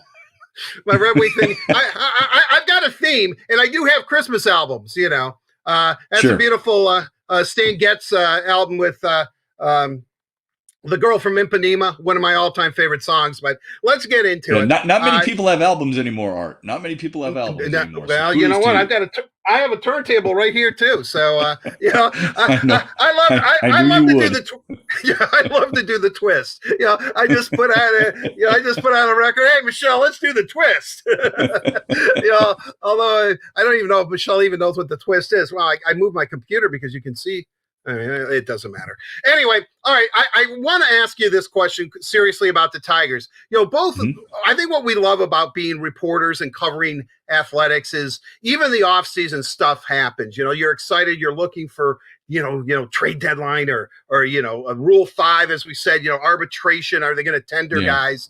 Have you been surprised? And maybe we shouldn't be surprised about anything that's happened in 2020. That there has just been such a lack of, I don't know, movement in Major League Baseball and the Tigers in general? Yeah, not a whole lot of activity. Mike Minor signing the other day with the Royals on a 2-year deal, going back to a team where he played before. I'm not really surprised because I think there's so much uncertainty about how much teams are going to be able to bring in and how much they're currently willing to spend and how much they actually lost from a year ago. So I'm not completely surprised by that. I do think it'll pick up. It has to pick up. There's too many needs out there for teams, but I'm not surprised that as of December 1st, not a whole lot of waves have been made. What do you expect the Tigers to do first, I guess? I know this is a really loaded question, but they do have some needs to address, and I want to get into who they're going to tender or not, but I would imagine that sooner or later, the one position that I think they have to address first has to be catcher. Yeah, I think you're right there, although I think a starting pitcher is pretty important. And the reason I say that, Art, is because the lack of innings on their current, what you and I would consider their starting rotation. All right, if you're talking about Matthew Boyd, you're talking about Michael Fulmer, who didn't throw much last year, wasn't allowed to go past 3 innings because of the injury that he had suffered and was able to recover from. Casey Mize, Tarek Skubal, right, Spencer Turnbull. None of those players outside of Matthew Boyd and Michael Fulmer from years gone by have extensive innings work in a full season. So I think getting a starting pitcher, now who that may be, is it Taijuan Walker? Is it Rick Porcello? Is it Jake Odorizzi? Is it Garrett Richards? Is it Corey Kluber? Is it Chris Archer? Is it someone like that? I'm not sure. I mean, it'd be great if it were Corey Kluber from a couple of years ago, because not only was he really good, but he ate a lot of innings. Taijuan Walker's had plenty of injury issues. Rick Porcello would be a really good fit. A guy like Odorizzi would probably command too much money, but he'd be a really good fit. So I think pitching, getting another starter to work in with those guys, knowing how much of a drastic difference it's going to require from last year to this year is among, I think, one of Al Avila's top priorities. Sure, catcher is really important because right now you don't have a starting catcher. I mean, let's be honest. As much as we root for Jake Rogers and a guy like Eric Haas and a guy like Dylan Dingler, who's one of your favorites, and a guy like Grayson Griner, you can't say that one of those guys is considered the starting catcher for the Detroit Tigers in 2021. So I would probably rank it 1A catcher, 1B starting pitcher. Well, you bring up a good point because, I know on shows in the past with some of our guests, I think Chris McCoskey also brought this up, is that because of the innings pitch, no one pitched their allotted amount of innings. No one, peaked out or anything like that, that we could see a 6-man rotation, starting rotation in baseball, which is really weird because when you and I were coming up, it was a 4-man starting rotation and guys were throwing almost 300 innings a year. I find that really, really fascinating, actually, that, I think you're right. Now that when you put it in that perspective, a 6-man rotation, if this were the Red Wings, I would say that the guy that they would sign would be Corey Kluber, because that's what, from like 10 years, they always take guys that, have done something, might have fallen on some hard times, almost reclamation projects, but the team was really good. So they were able to take chances and risks on guys. I'm looking at, the names, who wouldn't want Rick Porcello back? Your dog made an appearance, I think. Yeah, I know. She seems to always do that, especially when you and I are talking. Yeah, look. Well, it must be my I think voice. You're right about that. The difference with the Red Wings bringing in a guy who, will use the Corey Kluber example, he's 34, right? But 2018, he threw 215 innings, had an ERA of slightly under 2.9. The Red Wing culture allowed them to take guys like that and put them in a spot where they would feel comfortable but didn't have to do too much. They didn't have to be the guy they were before when the Red Wings brought him on. How many guys were like that? Outside of maybe Larry Murphy, right? I mean, they would bring in veterans, but the veterans who were brought in and used to be a 1 or a 2 defenseman didn't have to be that with the Red Wings. With the Tigers, what you're looking for is you're probably looking for a starting pitcher who could be your number 3, if you think about it. Because if it's Spencer Turnbull, Matthew Boyd, not necessarily in that order, but Spencer Turnbull, Matthew Boyd, Michael Fulmer's still not that deep into his innings yet, okay? And Mize and Skubal, are you really ready to throw them into that? You want them starting every 5th day or so, but not necessarily going to be innings eaters right away. I think you're looking for a guy who you can plug in right after Boyd and right after Turnbull to help the top of your rotation. Unlike last year where they had Ivan Nova penciled in as the guy at the back end of their rotation. Right. Now, I could be wrong with that, but Matt Shoemaker is another one of those guys, the kid from Trenton, Eastern Michigan guy. Those are all names that are a possibility, and I think all those guys fit that description that you and I were just discussing. You could see them comfortably in as the number 3 starter in the rotation, because oftentimes, we in the media, we like to pencil 1, 2, 3, 4, 5 right next to their name. That's where I would vision that starting pitcher that they acquire in the free agency to be. I've always said this kind of jokingly, though, that Rick Porcello had won like 200 games for the Tigers before he was 23 years old. It seemed that he was here forever. Any chance that he comes back? I mean, obviously he's familiar with the situation. He left on good terms. It was a good deal for everybody involved. He went on to win a world championship, win a Cy Young award, even though I know Kate Upton is still burned about that. Yeah, I think so. I think he'd be a really good fit. He's at that point in his career where he's learned enough and willing to help some of the young guys in this system as we kind of wait for Matt Manning and Alex Faedo to kind of take that torch and jump into the fray. And he could help a guy like Casey Mize. Casey Mize gravitates, you and I have talked about this, gravitates toward those veterans. He's going to learn from Matthew Boyd. He'll learn from Michael Fulmer as well. They need that other veteran he can learn from outside of a guy like Buck Farmer, who's a reliever. And obviously Chris Fetter, the new pitching coach. I think Rick Porcello would be a nice fit for the Tigers in 2021. Tomorrow, the Tigers have to either tender. There's 9 players that they have to tender a contract offer to, or they become unrestricted free agents. They didn't tender, let's say, James McCann. That's why he was able to sign with the White Sox. He became an unrestricted free agent. I look at this list. Boyd, Candelario, Cisnero, Farmer, Fulmer, Goodrum, Jimenez, Jones, and Norris. Now, I know our good buddy from the Free Press, Evan Putzold, said that he thinks that maybe Nico Goodrum and Joe Jimenez may not get tendered, making them free agents. And I can see his point. I can definitely see his point. And I understand why he may say that. But I look at it this way. And again, maybe I have way too much of a hockey mindset here. And based on what Steve did with Mark Stahl, as I said earlier in the show, to get a 2nd-round pick and take on his contract, I look at these 9 guys. Sure, there's risk involved if you tender them. But you could also move them at the trade deadline and get more assets, because some of these guys are, if they come through for you, I think that they're tradable. Well, which guys would that be? Look.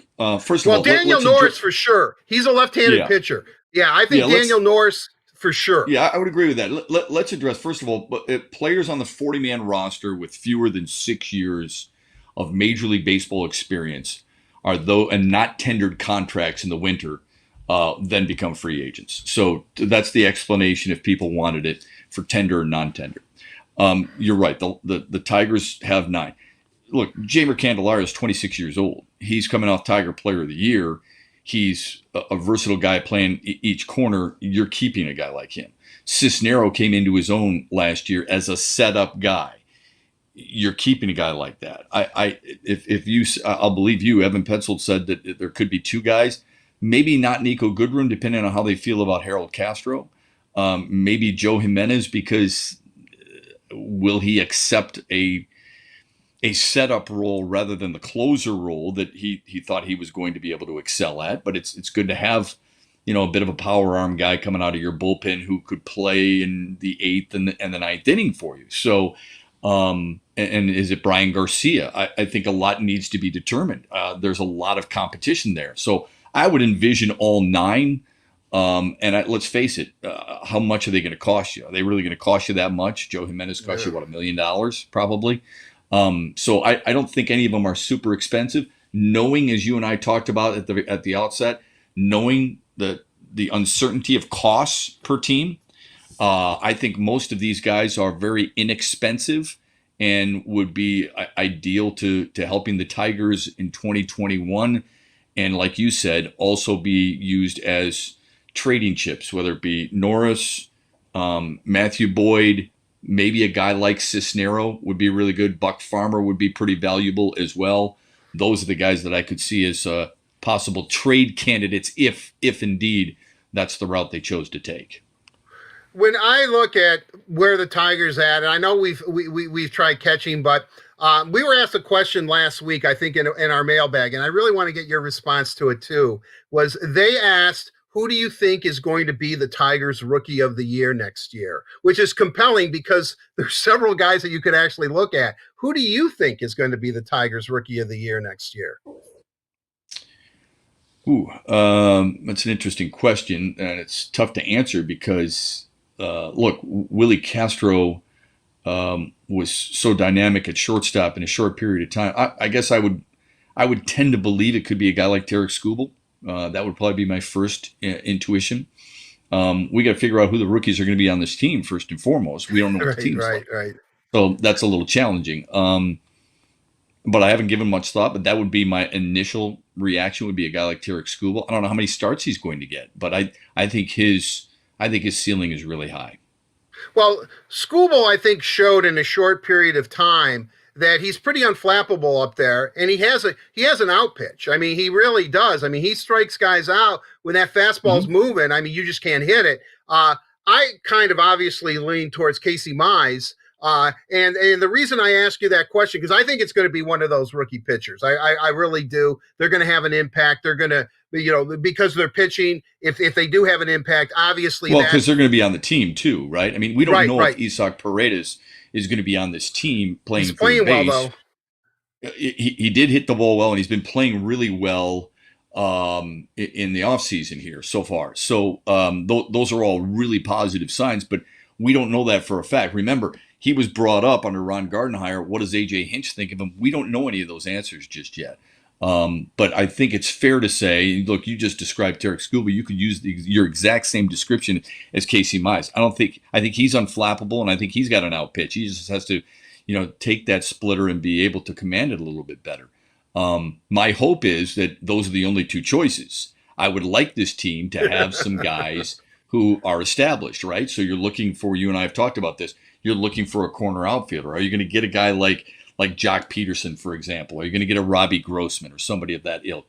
Who's going to play first base for you? If it's not C.J. Cron, you don't re-sign him. Is it going to be a Carlos Santana because of his durability, or an Eric Thames? Who's going to be your second baseman? Is it going to be a guy like Freddie Galvis who gives you maneuverability? Is it going to be a guy like Jonathan Scope, who you and I both liked an awful lot this past season? Jonathan VR, who, from what I understood in Baltimore, was had a bit of an issue in the clubhouse. But look, his last full season, very productive. I really like Cesar Hernandez, who played, I thought, a really good second base for Cleveland and hit at the top of their lineup and gave them some speed. So there's so many names out there that you could see in a Tigers uniform. My hope is some of those established guys come here, let this team stay competitive, and then as you're bringing up those younger guys and they're learning from some of these veterans, it kind of takes off for them. I'm going to throw a little bit of a curveball your way, and I know we're running out of time here, but I think perhaps the Rookie of the Year is going to be not even officially on the Tiger roster. It could be pitching coach Chris Fetter, because he's going to be dealing with a lot of young arms, and what he was able to do with that pitching staff at Michigan was pretty incredible. I mean, he had several players drafted into the Major League Baseball, and as we know, northern-based teams aren't supposed to go to the College World Series. So I'm really eager to see what Chris Fetter does with this pitching staff. Yeah, that's a great point, Art. I mean, but one of my favorite moves A.J. Hinch and Al Avila made in the offseason is Juan Nieves is going to be the assistant pitching coach of the bullpen coach. And Juan Nieves is, first of all, is a wonderful man. I mean, I really enjoyed the relationship I had with Rick Anderson, Jeff Pico, two outstanding individuals. if they had to go, keeping Juan Nieves on was, I thought, a brilliant move by the Tigers, because he knows these young guys so well. He has such a good relationship with them. He's such an amenable guy. He's not afraid to tell you what you need to hear, but how he tells it is really important. He's a wonderful baseball guy, and he could easily be a pitching coach in a different organization. The Tigers are fortunate to have a guy like this. Oh, certainly, Matt. Yeah, unfortunately, we're going to have to end the headliner there. I want to say, as this interview progressed, you got more and more tougher and rugged looking. So the hat it's working, my friend. That's the first time anyone's ever said that. I'll take it as a compliment. Thank you, my friend. All right, man, it's always a pleasure. You know that. All right, pal. Talk to you I'm soon. glad you had a happy Thanksgiving. We'll talk to you very, very soon. Thank you, Matt. You bet. All right, buddy. See you. All right, that'll do it for this edition of the Headliner, presented by Miller Lite. Miller Lite, it's the original light beer. It tastes delicious. It's only 96 calories, and it is available for delivery. Daniela, back to you. Well, thank you, Art. You and Shep are quite the duo. And now we're going to transition to your favorite trio, everybody. It's time for Let's Socialize, presented by AAA. And of course, Carly Johnston is going to join us for this one. Carly, take it away. What do you have for us today?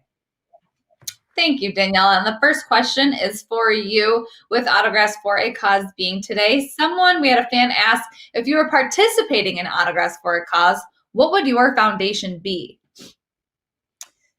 This is a really good question, and I didn't even need to think about it. Let's put it that way. The organization or nonprofit that I would pick is Kirk Gibson's Parkinson's Foundation. And that is because I have a grandfather that lost his life due to his battle with Parkinson's. So I always try to donate money where I can. And I always try to be involved with the Parkinson's Foundation and Kirk Gibson's as well. And that's obviously a great tie with him being a former Detroit Tiger and currently a member of the Fox Sports Detroit broadcast team. So I love supporting him. And I know that battle is really hard to fight, and there's good days and there's bad days, and I know that his loved ones have to go through it as well. So it's definitely something that's near and dear to my heart. So if for some weird reason anyone wanted my autograph, that's where your money is going. Beautiful. I love that foundation. Again, fans, you can head on over to the Detroit Red Wings and Detroit Tigers and partake in the Autographs for a Cause today. But Art, we have a question for you now. Who would you put Evgeny Svechnikov on a line with? Wow, that's a really, really good question. And I know, right wing, left wing, and all that kind of stuff. I think that I would put him on a line with Nemetsakov. Okay. Svechnikov, and I need another cough in there right now. Svechnikov, Nemetsakov, and probably Bobby Ryan. I know that they're all highly skilled players, but Nemetsakov can get the puck to somebody. I think that Svechnikov, in order to get his, and I'm talking to Jeff Blashill on the next show, so I may ask him this question. I would like to put him near with guys who have really good high skill level, because he's a highly skilled player. I know he's big, and he'll do whatever he wants for the team. I envision him, especially because what was he, like the 20th pick overall in the draft or something, first round. I expect him to be a high-profile, prolific, scoring, skilled player. I think, he may not be his brother, but he can come pretty darn close. So I might surround him with some really talented, high-skill level players. If you put him on a grinding line, and I'm not going to disparage any Red Wing players here and say, yeah, put them on the line with so-and-so, they're just grinders. Even though the grind line is legendary, and I love you guys. You're all close to my heart, all four of you. But with all that said, I think that Svech probably needs a boost and shot of confidence. Putting him with better players and players that are accomplished in this league, I think would be the way that I would go. Very cool. Love it. All right, well, we'll see. Hopefully he makes the team, and then if he does, we'll see who he's on a line with. All right, last but not least, this one's for both of you. Danielle, we'll start with you, and then we'll head on over to Art. When is it acceptable to start listening to Christmas music? Never. It is never acceptable. You know what? Danielle and I have a running joke that she is the Grinch, but she has really opened up to Christmas lately. Look at behind her. She has something up already. I'm proud of you. My You decorated over early. here. You can't see I'm it, but my very tree is over here. Is it Yeah, look- silver with blue bulbs on it? No, I wish I can't turn my thing, or I would show you guys, but it actually has a lot of Red Wings ornaments on there. Vince had a ton of Red Wing stuff. Like there's a Gordie Howe ornament. It's a little Gordie Howe. And so he's hanging on my tree. I've got a couple Lions ornaments. It's all sports. I've got a Grinch ornament. Oh, there's a one too. He had a Wayne Gretzky little action figure guy. It's a sports tree, but I love it. It looks good. It's red and green. So wait, what's your answer? Really, it's never? No, okay. It's December. That's like you can listen to music today. And I'm not a fan of Christmas music if you haven't caught on. It doesn't get me in the giddy spirit mood unless I'm just not Justin Bieber's Christmas album. Yeah, I was gonna say, Justin Bieber has a Christmas album, I think, or just a song. No, he's got a whole album, Carly, and it's a good one. But I don't know. It's just cheesy to me. Yeah, I get it. I love it. I love Christmas music. So today, Carly. I won't start. Well, I started listening to it after Thanksgiving. I was at my mom and dad's house with, all of us siblings were together. My niece was there, and we started decorating and doing, the North Pole houses because Riley, my niece, is super into that. My mom was like, my mom took them out of storage because she put them away after we were kids because she was like, this is a lot of work, and no one really appreciates it as much anymore. But now that we have Riley. Anyway, I'm going on a rant. Speaking of rants, Art, what do you think is acceptable? First of all, I have a couple of things to say. Definitely Daniela is going to be the inspiration for my female lead in my soon-to-be penned screenplay for Hallmark, Christmas in Hell, Michigan, without question. And Vince definitely will come into the store and the shop. All Hell, Michigan is decorated in Christmas decorations except Daniela's shop. And Vince, who's the big Hallmark movie producer, comes in and says, my God, this is really hell. What's you don't have any Christmas spirit? And then the romance and the Christmas spirit builds from there. I can see it. It's going to be a great, great movie. Daniela, you are the inspiration for it. And also I want to ask you, have either one of you have ever made, and when you talked about your Christmas village houses there, Carly, that you made with your little niece, have you ever made gingerbread houses? Yeah, I don't really. I don't enjoy it. It's not that fun to me. I did it with Riley. I did a haunted house one with her over Halloween, but it was just like more work for me having to put it together because she just wanted to eat the candy and bite the cookies, And I'm like, this isn't not gonna happen. It's just not. So it just didn't. I sort of bite the door and the roof and everything, and then we put it away. So you disciplined your little niece, who's 3 years old or whatever, because she's a kid. You're making a gingerbread haunted house, which I've never heard before. But okay, that's cool. To each his own. I'm not going to pass judgment.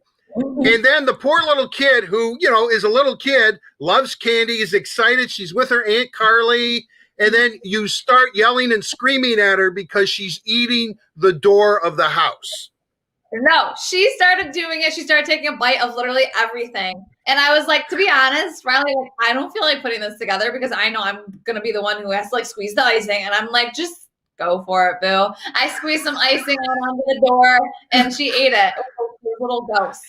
So she actually loves you because you just let her eat whatever she wants. You just go for it. We're not going to the house. Carly's house. She gets her chocolate. She gets her cookies. Well, and you've taught her when the tough get going, when it gets tough, just get up and leave. that's a great Christmas lesson. Hey, Riley, I don't care. Stuff yourself on as much sugar as possible. Your mom and dad, they're going to be into it. I'm out of here. We'll see you, kid. The gingerbread haunted house, which do you have a picture of that, by the way? I'd love to have seen it. The concept. What is the gingerbread? Did you trying to do it? But it was actually chocolate cookie instead of gingerbread. Oh, okay. But all right. Well, that's good. Do Art, you didn't answer the question. When is it well, acceptable? I will answer the question. With my satellite TV package, I get those music channels. I think, if I have, it begins at 800 and 858 is Christmas music all year round. So I listen to Christmas music all year round. Obviously when it gets a little closer and the weather starts to change, I'll listen to it. Usually I have a local Detroit radio station. I'll always have that on in the kitchen, just in the background, so you can hear, because it's uplifting. I really like Christmas music. I like Christmas time, but I think it's because, again, this has to do with growing, where you've grown, how you grew up. When I grew up, there weren't a lot of, there weren't like 800 television stations. So every year when the seasons would change, like there would be like White Christmas would come on, or, there were certain moments, like the Wizard of Oz was shown once a year right around Easter, and that was a big thing. So the reason I'm saying this is because there's certain movies and certain traditions that only happen once a year. And, it was like all your Christmas movies, all your holiday movies, they would all come out from right around Thanksgiving time all the way through Christmas. And I used to love it, because people were a lot less tense back then. They say the holidays, as you build up, but I think at least to each other, people treated each other a little bit better. And I always enjoyed that. And I always liked the songs. And, it's on tonight, Rudolph the Red-Nosed Reindeer. I remember the first time it was on. I remember I was a little boy, but I remember the first time I saw it, How the Grinch Stole Christmas. I remember the first time it was ever on TV. I remember, a Charlie Brown Christmas. I mean, I saw the first time it was on TV. That was like appointment viewing. But that stuff stays with you. It stays with you your whole life, And that's why I think that I'm so into it, because a lot of the traditions that I see today, or things that they show, like the Grinch was just on, Rudolph's on tonight, a Charlie Brown Christmas, they finally came to their senses and they're going to put it on free TV for 2 weeks or something, so you don't have to pay for it. But my point being is that because of all that, and it was always something to look forward to each and every year, I really like Christmas, and it really gives me, a lot of great memories about my past and growing up, and all that kind of stuff. I know, Daniela, you're chomping at the bit to just kind of poo-poo this whole thing. No, I'm not. I just feel like I have to say something because our viewers are going to think that I absolutely hate Christmas, and that's not it. But I think Christmas has become about all the wrong things. I do not like Black Friday shopping, and I hate that things are open on Thanksgiving, and that kind of thing. It's just Christmas has become so commercialized, and it makes me, yeah. But this year I got in the spirit, you guys. I'm being more positive about it. And I really did enjoy decorating my own house. I thought it was a lot of fun. And I think the holidays will be good, even though 2020 hasn't been the best year. It's been fun to be home a little bit and spend some time with the family, and it's good. Great, especially 2020. I will tell you that a Charlie Brown Christmas, by far, and that's why it's endearing, is that is all about commercialization. And, when he picks the tree and all that, and, Linus gives a speech and on the stage at the school, and, and then they go back. And I mean, that is the best Christmas special ever, because it really does capture the true meaning of Christmas and what the holiday seasons are about. I don't want to, I don't want to sit there and say, wow, Christmas is the best holiday of all time, and disparage anybody in their beliefs and their religions. I don't mean it quite like that. But the Christmas spirit is great. Right. Agreed, Art. Great. And it's December. Daniela, take it away. Thank you, Carly. That Carly, she's right. Spot on as always.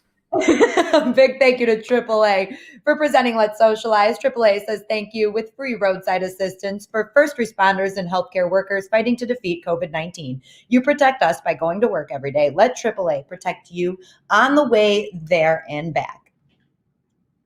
Believe it or not, everybody, we have come to the end of another show. Thank you so much for tuning in to the Word on Woodward presented by Raymond. Empower your purpose with Raymond. We're here every Tuesday and Thursday, so we'll be back on Thursday at noon. If you missed any of today's show or want to catch up on some past episodes, you can go to the Word on Woodward YouTube page where all of our interviews are uploaded, and you can also listen to the show as a podcast wherever you get your podcasts. And a reminder, today is Giving Tuesday, everybody. So Autographs for a Cause is happening all the way until 11:59 p.m. tonight, and you can visit DetroitRedWings.com/autographs or Tigers.com/autographs for a cause, and you can learn more there. Again, that is going until 11:59 tonight, so make sure you check it out. Again, thanks for tuning in, and we'll see you guys on Thursday.